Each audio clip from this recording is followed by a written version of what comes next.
Imagine opening your mailbox to find not a bill or a friendly note, but a crumpled decree from hell, declaring your private slice of paradise suddenly communal, because some busybody decided fairness means stealing.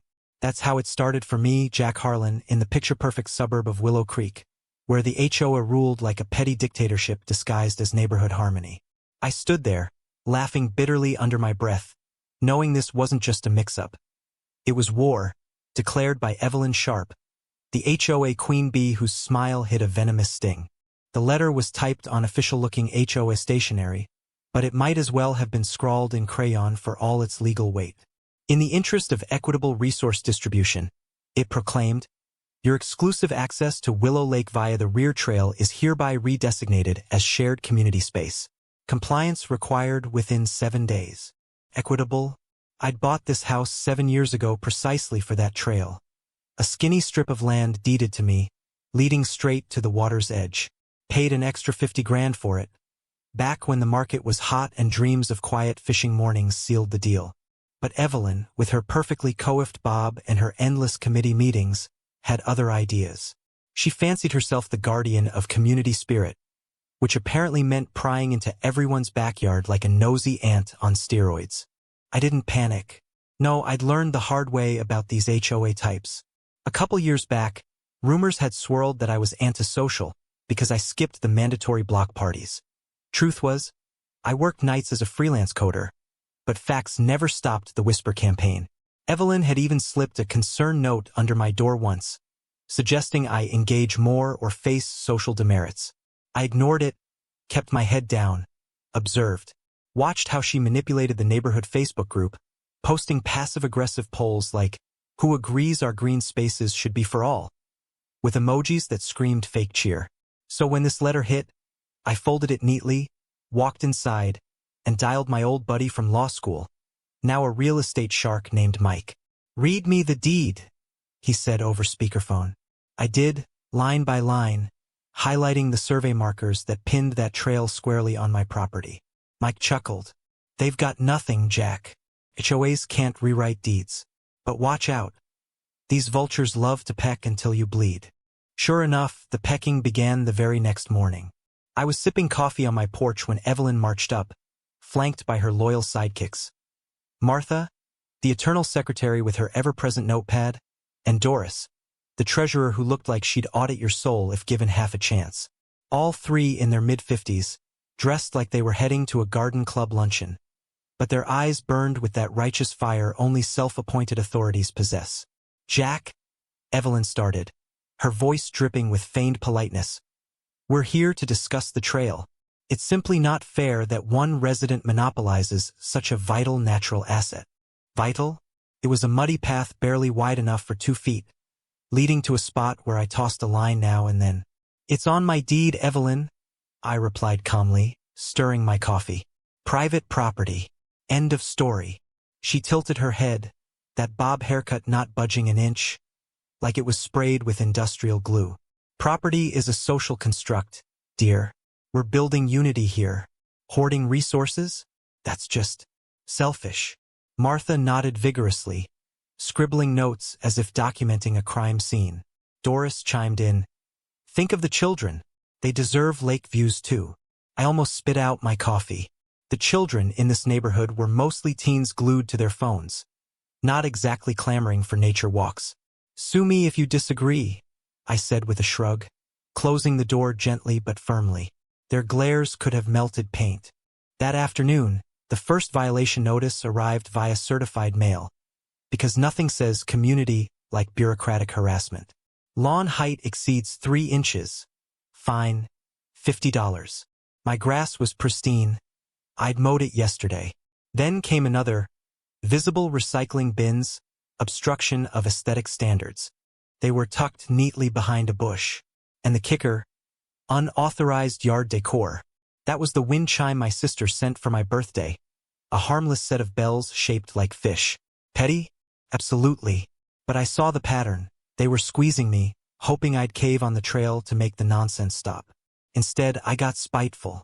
Quietly, methodically, I hired a contractor that weekend, and by Monday, a shiny new 6-foot wrought iron gate stood at the trailhead, painted a deep evergreen to blend with the foliage.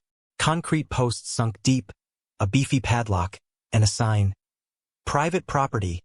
No trespassing violators prosecuted to the fullest extent. It wasn't just a barrier. It was my line in the sand. Evelyn showed up before the paint dried, her floral pantsuit clashing hilariously with the gate's stern vibe. She rattled the bars like a caged animal, her sunglasses slipping down her nose. "This is preposterous, Jack. You're dividing us." "Literally." I leaned against my fence, arms crossed. "No, Evelyn.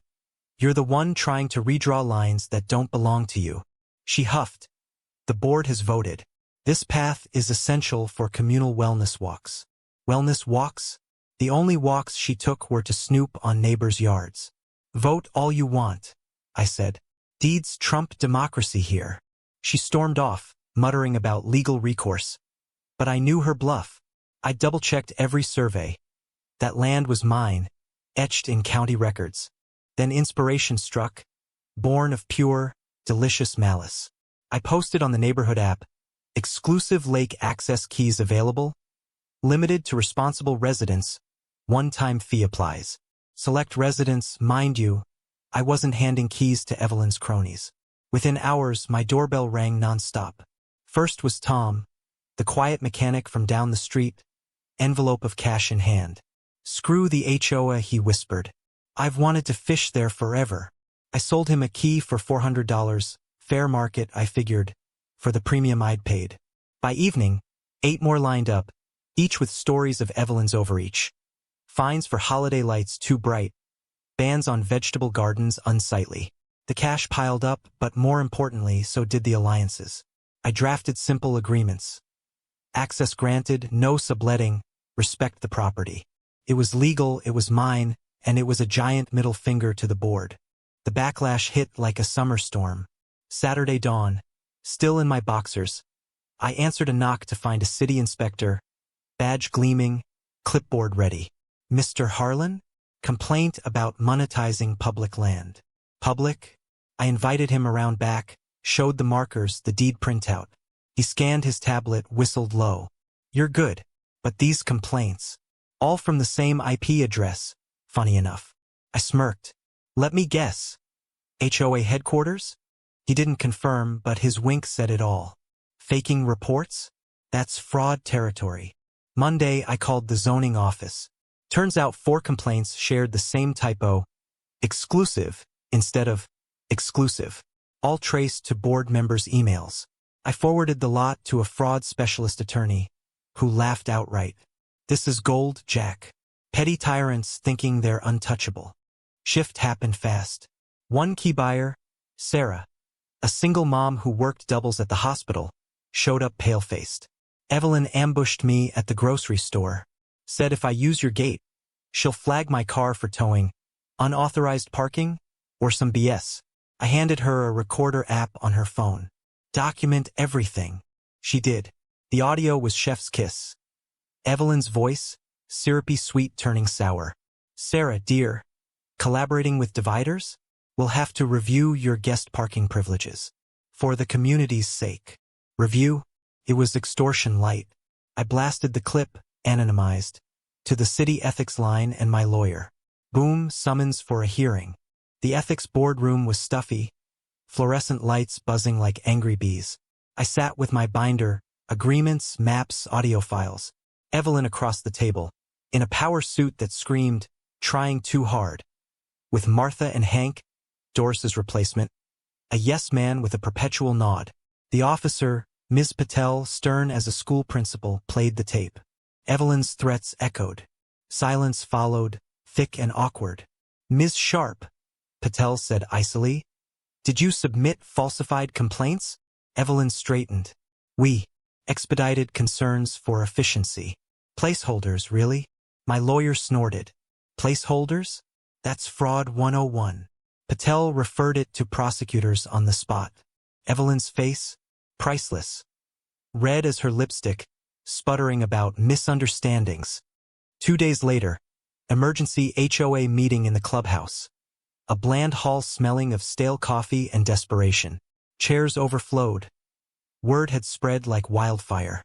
Evelyn at the podium, voice quivering under her poise.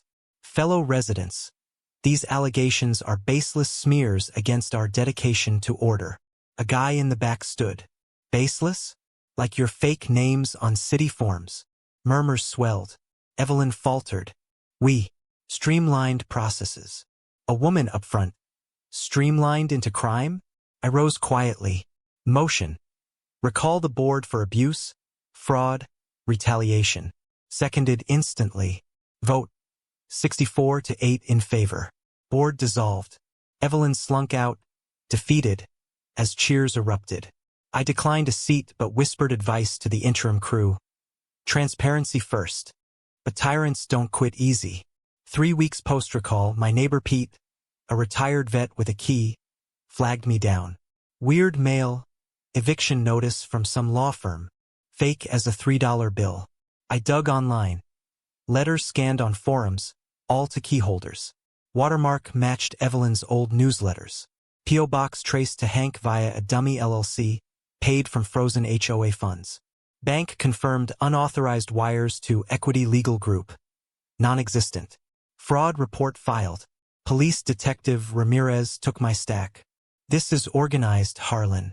Mail fraud if postal. It was. Raids followed. Hank's house yielded computers. Evelyn's. Files. No cuffs yet, but the neighborhood buzzed with schadenfreude. District Attorney's Office. My sworn statement, binder now a tome. ADA Lopez. They impersonated lawyers to bully property concessions? Spot on, I said. Charges. Misappropriation, impersonation, extortion. News hit. Suburban HOA scandal. Lake feud unveils fraud ring. Interviews rolled. Pete described Evelyn's pressure tactics. Class action sued for abuse, 29 plaintiffs. Me advising from shadows. Clubhouse meetings turned triumphant. Voicemails played, like Evelyn snarling, fraternizing with that gatekeeper? Privileges revoked. New board mandated quarterly audits, vote required lawsuits. County notice. Trail easement locked to my deed forever. Framed it. But Evelyn's downfall deepened. Old-timer Gladys unearthed minutes showing her vendetta against the trail from her secretary days. Court. Judge hammered her motive as personal spite. Ruling. Restitution. Service. Civic ban. No party. I just unlocked the gate. Walked the trail. Pete and others joined. Bench here, he suggested. We built it. Plaque. Defended. Not donated. Spring brought a state twist. Inspector Vaughn at my door. Your HOA linked to regional consultant scam. Pinnacle Advisors. Gordon, Hank's alias vibe. Funneled to unlicensed firm coaching fraud. Your gate cracked it open. Subpoena for grand jury. I testified, binder in tow. Prosecutor. This racket seized properties under governance guise. Indictments. Evelyn, wire fraud, conspiracy. Hank, laundering. Martha, obstruction. Pinnacle vanished. Ripple effect. Ray from another hood shared similar horrors, sparking coalition. We met monthly, built databases, flagged firms. DA opened probes. Cookout triumph. Pete's wife toasting. That bench? My niece's engagement spot. State letter.